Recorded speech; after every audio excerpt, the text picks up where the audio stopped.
वर्धमान दुर्गापुर निर्वाचन क्षेत्र से भाजपा उम्मीदवार दिलीप घोष ने कहा कि अगर ममता बनर्जी सिंगूर व नंदीग्राम दिखाकर वोट हासिल कर सकती है तो हम संदेश खाली जैसे बड़े भ्रष्टाचार को क्यों छोड़ दें।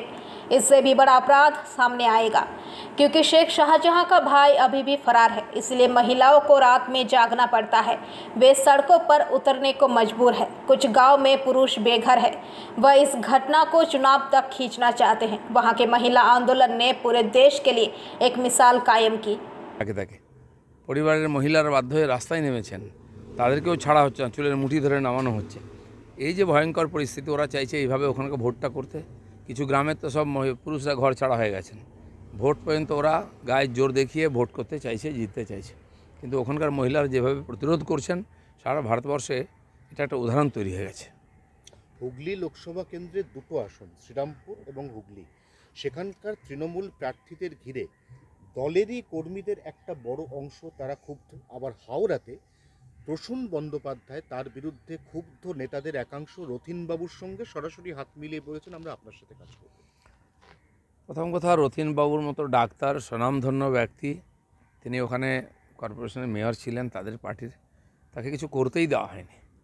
তিনি এবারে আমাদের ক্যান্ডিডেট হয়েছেন যোগ্য ব্যক্তি হিসাবে, হাওড়ার বক্তব্য তুলে ধরার জন্য পার্লামেন্টে যোগ্য ব্যক্তি। কিন্তু টিএমসি খালি ওখানে নয়, সব জায়গায় তাদের আর এমপিদের নিয়ে, তাদের ক্যান্ডিডেট নিয়ে ক্ষোভ আছে। কারণ ক্ষমতাশীল পার্টি আছে বলে তারা কিছু করেন না, অনেককে দেখতে পাওয়া যায় না, তাই অনেকের টিকিট কাটতে হয়েছে সিটিং এমপির। আর প্রশ্ন হচ্ছে যে বিজেপির এমপি কোথায়? বিজেপির এমপিরা লেগে আছে, পার্লামেন্টে আছে, এখানেও আছে, কিন্তু ওদের এমপিরা কোথায়? আমরা নয়, তাদের পার্টির লোকেরা আজকে প্রশ্ন তুলছেন, বিক্ষোভ দেখায়। এমনকি দেবের বিরুদ্ধেও বিক্ষোভ উঠেছে, কারণ তিনি ঘাটালেও যান না, তিনি পার্লামেন্টেও যান না। ঠিক একই কথা অভিষেক ব্যানার্জিও, তিনি যান না, সরকারি তন্ত্র দিয়ে যেটুকু কাজ করেন, সাধারণ মানুষের সঙ্গে কোনো সম্পর্ক থাকে না। কলকাতা আশপাশের সমস্ত এমপিদের একই ঘটনা, তাদের কর্মীদেরই খোঁজখবর নেন না। আজকে সুযোগ পেয়েছেন তারা, সেই প্রশ্ন তুলছেন।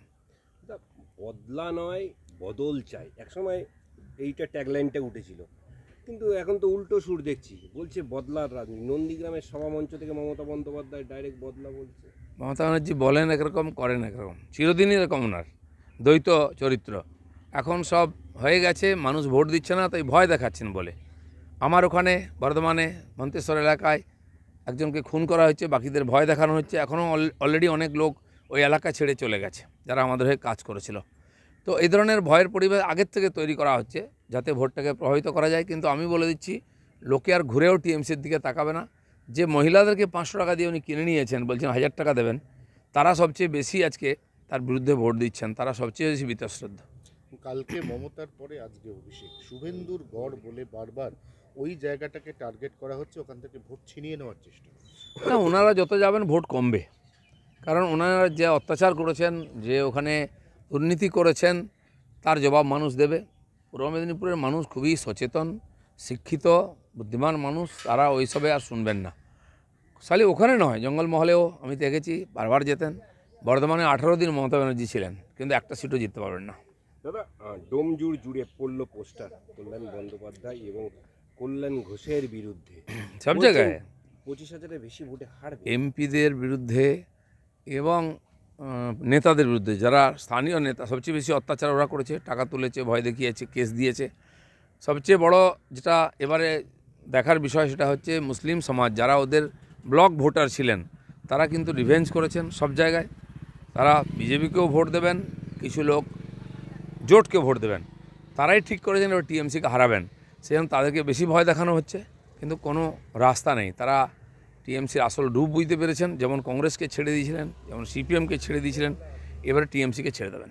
রাজ্যপালের বিরুদ্ধে অল আউট অ্যাটাকে তৃণমূল কংগ্রেস, আজকে তৃণমূল ছাত্র যুবদের অপসারণ চেয়ে রাজভবন অভিযান। এই যে মক ফাইট ওরা করছে ফালতু ইস্যু নিয়ে, এটা লোকে টিএমসিকেই বিশ্বাস করে না, সেজন্য তার আন্দোলনের কোনো গুরুত্ব নেই।